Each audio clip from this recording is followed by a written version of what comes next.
Welcome dear student, मैं Nobel academy Barmer के online YouTube platform पर आपका स्वागत है। मैं अमृत लखारा आज आपके सामने एक नए टॉपिक के साथ। आज का अपना जो टॉपिक है वो है कि इस नेचर में कितने फंडामेंटल या मूलभूत बल पाए जाते हैं। तो अपने इस नेचर के अंदर कुल 4 प्रकार के फंडामेंटल बल पाए जाते हैं या मूलभूत या आधार बल पाए जाते हैं। मूलभूत बल का मतलब ये होता है कि ऐसे बल जिनकी उत्पत्ति किसी से भी नहीं हुई हो या ऐसे बल जिनके द्वारा अन्य बलों की उत्पत्ति हुई हो, मूलभूत बल कहलाते हैं। जब अपने ऑनलाइन क्लास स्टार्ट की थी तो उसके अंदर मैंने मूल राशियों का एक टॉपिक लिया था और उसके अंतर्गत हमने बताया कि वे भौतिक राशियां जिनकी उत्पत्ति स्वयं से हुई हो मूल राशियां कहलाती हैं। वे भौतिक राशियां जिनकी उत्पत्ति स्वयं से हुई हो क्या कहलाती है? मूल राशियां कहलाती हैं। ठीक है, तो ठीक उसी प्रकार मूलभूत बल भी होते हैं जिन्हें इंग्लिश में फंडामेंटल फोर्सेस कहा जाता है। ठीक है, मूलभूत मतलब ये जो 4 बल है अपने पास, पहला गुरुत्वाकर्षण बल, विद्युत चुंबकीय बल, प्रबल नाभिकीय बल और दुर्बल नाभिकीय बल। ये जो चारों बल हैं, ये 4 के 4 बल है, इनकी उत्पत्ति कहीं से भी नहीं हुई है, ये खुद अपने आप में उत्पन्न हुए बल हैं। या मैं कहूँ कि ये 4 बल किसी भी अन्य बलों के ऊपर डिपेंड नहीं है। इसके अलावा, इन चारों के अलावा जो कुछ भी बल आपको मिलते हैं, चाहे वो घर्षण बल हो, चाहे वो श्यान बल हो, चाहे वो एक्शन रिएक्शन का बल हो, चाहे कोई भी बल हो अपने पास हो, वे चाहे वो बलागुण हो या कोई भी बल हो, वे सभी बल इन चारों में से किसी न किसी बल से मिलकर बने होते हैं। तो इन चारों के अलावा जो कुछ भी बल पाए जाते हैं वे सभी व्युत्पन्न बल कहलाते हैं जो इनके ऊपर डिपेंड होते हैं। ठीक है, तो हमारे पास इस नेचर के अंदर मूलभूत कितने बल हैं? 4 बल हैं।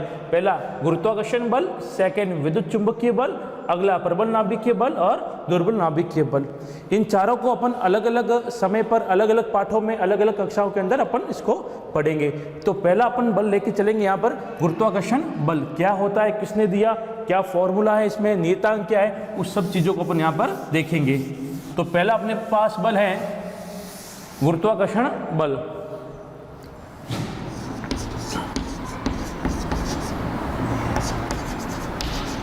इसके बारे में एक बेसिक इंफॉर्मेशन जो है वो हमें 9th क्लास में मिल गई थी। वहाँ पर ये हल्का सा अपने आप में पढ़ाया जाता है और 11th क्लास में इसके ऊपर अपने पास पूरा एक चैप्टर है।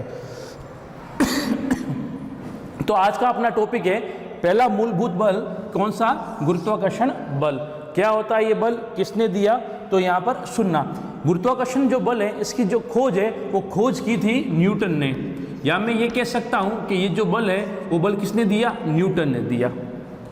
कैसे दिया? इसके पीछे की एक कहानी होती है कि न्यूटन एक दिन किसी बगीचे के अंदर सो रहा था और ऊपर से उसके ऊपर कोई सेब आकर गिरी। तो उसके दिमाग में एक ही क्वेश्चन आया कि ये सेब जो है वो ऊपर से नीचे कैसे आ गई। ठीक है, और इस सोच के पीछे और इस बात के पीछे उसने अपने आप में एक नया नियम दे दिया है जिसको क्या बोला गया है? गुरुत्वाकर्षण बल कहा गया है। ठीक है, और इसी नियम को गुरुत्वाकर्षण का नियम कहा गया है। ये कहानी नहीं पूछी जाती है, हमें तो ये पढ़ना है कि इसके अंदर क्या सिद्धांत है, क्या नियम है, क्या फॉर्मूला और कहाँ का इसका उपयोग कर सकते हैं। ठीक है, तो न्यूटन ने कहा कि इस दुनिया में प्रत्येक 2 वस्तुओं के मध्य, इस दुनिया में प्रत्येक 2 वस्तुओं के मध्य हमेशा एक आकर्षण बल कार्य करेगा। क्या? इस दुनिया में प्रत्येक 2 वस्तुओं के मध्य हमेशा एक आकर्षण बल काम करेगा और उसी आकर्षण बल को उसने क्या बोला? गुरुत्वाकर्षण बल बोला। जैसे मान लीजिए अपने पास 2 वस्तुएं हैं, पहली वस्तु जिसका द्रव्यमान कितना है? m1 और सेकेंड जो वस्तु है उसका द्रव्यमान कितना है? m2 है। और इन दोनों पिंडों के बीच की या दोनों वस्तुओं के बीच की जो डिस्टेंस है वो r है। तो इनके मध्य लगने वाला जो ये गुरुत्वाकर्षण बल है वो किन किन बातों पर डिपेंड करेगा वो अपन यहाँ पर देखने वाले हैं। एक बार वापस बोलता हूँ कि गुरुत्वाकर्षण जो बल है वो न्यूटन ने खोज की इसकी। सेकंड, ये केवल आकर्षण प्रकार का ही पाया जाता है। कैसा? ये केवल आकर्षण बल ही है, कभी भी गुरुत्वाकर्षण बल प्रतिकर्षण बल का भाग नहीं कहलाता है। ये हमेशा कैसा होगा? नेचर में आकर्षण बल ही होगा। यहाँ पर ये हमेशा वस्तु को अपनी ओर खींचेगा। तो हमारे पास दो वस्तु है m1 और m2 द्रव्यमान की, और दोनों के बीच की डिस्टेंस कितनी है r है, और दोनों के मध्य लगने वाला जो बल है वो कौन सा F है। अब ये जो F बल है, इस बल को बोलेंगे गुरुत्वाकर्षण बल। ये किन किन बातों पे डिपेंड करेगा, तो यहाँ पर हम देखेंगे कि इन दोनों पिंडों के मध्य लगने वाला ये गुरुत्वाकर्षण बल F दोनों पिंडों के द्रव्यमानों के गुणनफल के समानुपाती होगा, दोनों पिंडों के द्रव्यमानों के गुणनफल के समानुपाती। तो इस पिंड का द्रव्यमान कितना है m1, इस पिंड का द्रव्यमान कितना है m2, और m1 और m2 का गुणा करोगे तो हमें क्या मिल जाएगा, m1 गुणा m2 मिल जाएगा यहाँ पर। तो दोनों पिंडों के द्रव्यमानों के गुणनफल के क्या होगा, समानुपाती होगा। तो समानुपाती का ये लगा दिया अपन ने चिन्ह, तो F समानुपाती m1 गुणा m2, ये अपने पास आ गया समीकरण नंबर 1। ठीक है, इसका मतलब ये हुआ कि कोई भी दो पिंड जितने ज्यादा भारी होंगे उनके मध्य गुरुत्वाकर्षण बल भी क्या लगेगा, ज्यादा लगेगा। सही बात है। ठीक है, उसके बाद ये F और किन बातों पे डिपेंड करेगा, तो F है वो व्युत्क्रमानुपाती है दोनों पिंडों के बीच की दूरी के वर्ग के। ये F व्युत्क्रमानुपाती r², मतलब इन दोनों पिंडों के बीच की डिस्टेंस जितनी ज्यादा होती जाएगी ये F का जो मान है वो उतना ही कम होता जाएगा। सीधी सी बात है, हमारा किसी चीज के ऊपर इफेक्ट है या हमारा किसी चीज के ऊपर प्रभाव है या हमारा किसी वस्तु के ऊपर बल लगा है, तो दोनों के बीच की डिस्टेंस जब भी बढ़ेगी उस बल का मान हमेशा क्या होगा, कम होगा। r बढ़ने पर F हमेशा क्या होगा, कम होगा। इस बात का हमेशा ध्यान रखना।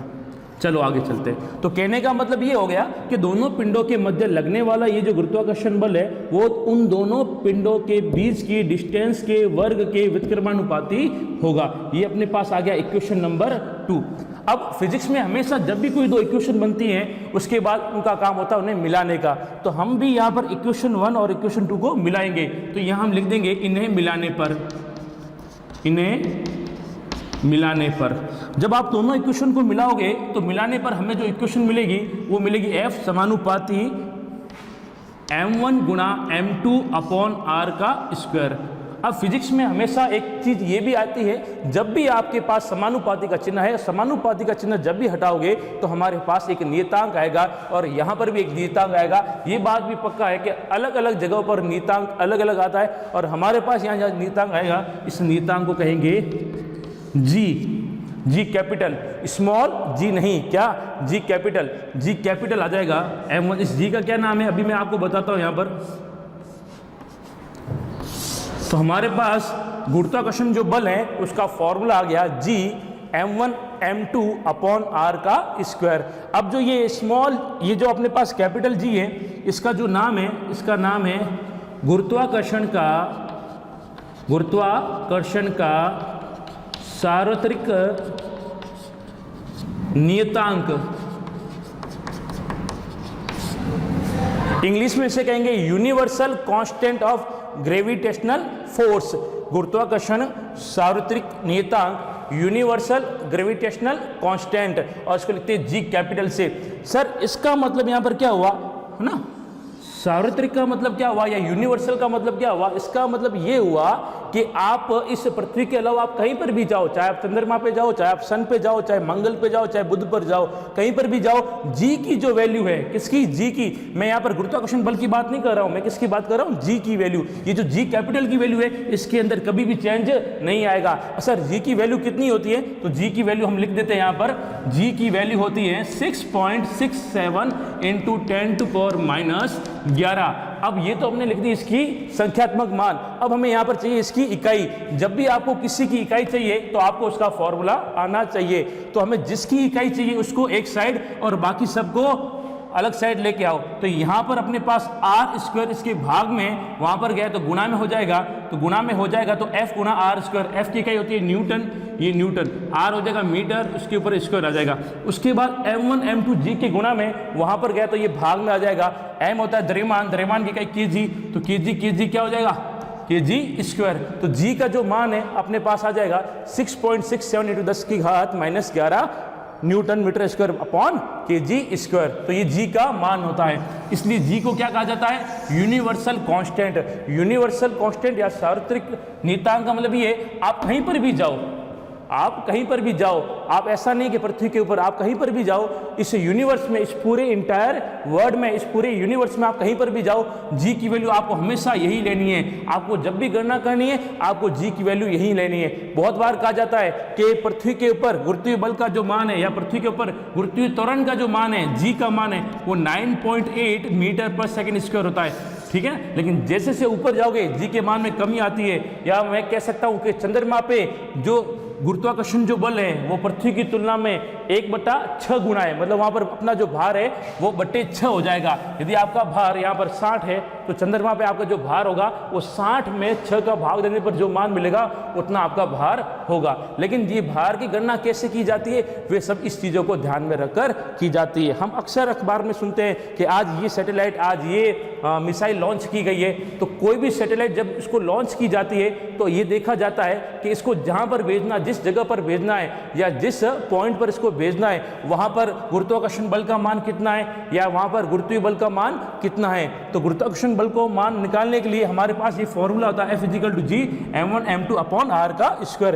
तो हम वो डाटा उठाते हैं, उन डाटा को इनके अंदर वैल्यू पुट करके और हम यहाँ पर मान निकालते हैं कि हम देखते हैं कि वहाँ पर गुरुत्वाकर्षण बल का मान कम है या ज़्यादा है। तो ये टॉपिक अपने आप में बहुत ही ज़्यादा इंपॉर्टेंट है।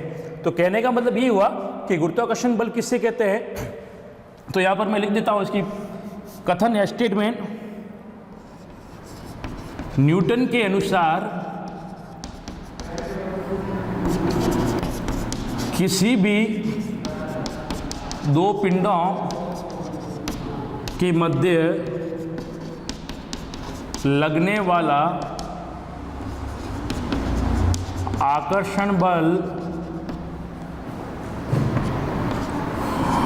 उन दोनों पिंडों के द्रव्यमानों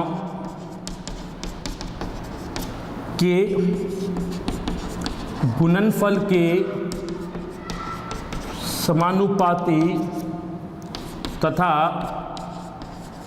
मध्य की दूरी के वर्ग के व्युत्क्रमानुपाती होता है। और ये जो आकर्षण बल हैं, इसी आकर्षण बल को अपने क्या बोला है, गुरुत्वाकर्षण बल बोला है। तो गुरुत्वाकर्षण बल के रिगार्डिंग कुछ बातें थी कि न्यूटन ने दिया था, ये आकर्षण बल है। अब आपको ये कहा जाए कि इसकी परास कितनी होती है, इसकी रेंज कितनी होती है। रेंज या परास का मतलब है कि ये कहाँ तक काम करेगा, है ना। तो इसकी जो परास होगी वो कहाँ होगी, वो अनंत होती है। क्या होती है, अनंत। ये अनंत परास का, ये लॉन्ग, सबसे लंबा परास वाला क्या होता है, बल होता है। उसके बाद इसकी क्षमता कितनी होती है, ये जो बल है गुरुत्वाकर्षण बल, ये दुनिया का सबसे, ये यूनिवर्स का सबसे वीक, सबसे कमजोर बल होता है। कौन, गुरुत्वाकर्षण बल सबसे कमजोर बल, सबसे वीक बल है। अभी तक जो भी अपने 4 बल के नाम सुने, कौन कौन से, गुरुत्वाकर्षण बल, विद्युत चुंबकीय बल, प्रबल नाभिकीय बल और दुर्बल नाभिकीय बल। इन चारों में से सबसे जो वीक बल है, इन चारों में से, इन 4 का कोई बल है ही नहीं, बाकी जितने भी बल है वो सभी इन चारों बलों से मिलकर बने हुए हैं। तो कहने का मतलब इन चारों बलों में से सबसे जो कमजोर, सबसे जो वीक बल है, वो वीक बल कौन सा होता है, गुरुत्वाकर्षण बल होता है। कि सर कैसे, आपने देखा होगा या हमने अभी कहा है कि गुरुत्वाकर्षण बल का मतलब क्या होता है कि किन्हीं भी दो पिंडों को अपनी ओर आकर्षण करने वाला बल यहाँ पर। और हमने ये भी कहा कि हर एक वस्तु पर ये गुरुत्वाकर्षण बल अभी भी कार्य कर रहा है। तो धूल का जो एक कण होता है वो बहुत महीन होता है यहाँ पर, लेकिन वो भी आसानी से उड़ पाता है। कि सर इस धूल के कण पर भी गुरुत्वाकर्षण बल लगता है क्या, लगता है। तो सर इसको लगना चाहिए तो पृथ्वी उसको अपनी ओर खींचेगी, तो ये धूल का जो कण है वो पृथ्वी की सतह पर चिपकना चाहिए, लेकिन चिपकता नहीं है। क्यों नहीं चिपकता है, क्योंकि ये गुरुत्वाकर्षण जो बल है ये बहुत ही कम, बहुत ही क्षीण, बहुत ही कमजोर बल होता है। इसके बाद इतनी भी ताकत नहीं होती है कि वो धूल के कण को अपनी ओर खींच सके, ठीक है। तो ये गुरुत्वाकर्षण बल हो गया। उसके बाद पृथ्वी जो वस्तु को अपनी ओर खींचती है ना, यहाँ पर दो पिंड कुछ भी हो सकते हैं। यहाँ पर ये मून हो सकता है, ये सन हो सकता है, ये अर्थ हो सकता है, ये सन हो सकता है, कुछ भी हो सकता है ना। लेकिन अपन ये कहे कि इन दोनों पिंडों में से यदि एक पिंड पृथ्वी हो अपनी, कौन, यदि इन दोनों पिंडों में से एक पिंड अपनी पृथ्वी हो, तो लगने वाला ये जो गुरुत्वाकर्षण बल है इसको हम क्या बोल देंगे, इसको हम कह देंगे गुरुत्वीय बल। लिख देता हूं यहाँ पर, यदि इन दोनों पिंडों में से एक पिंड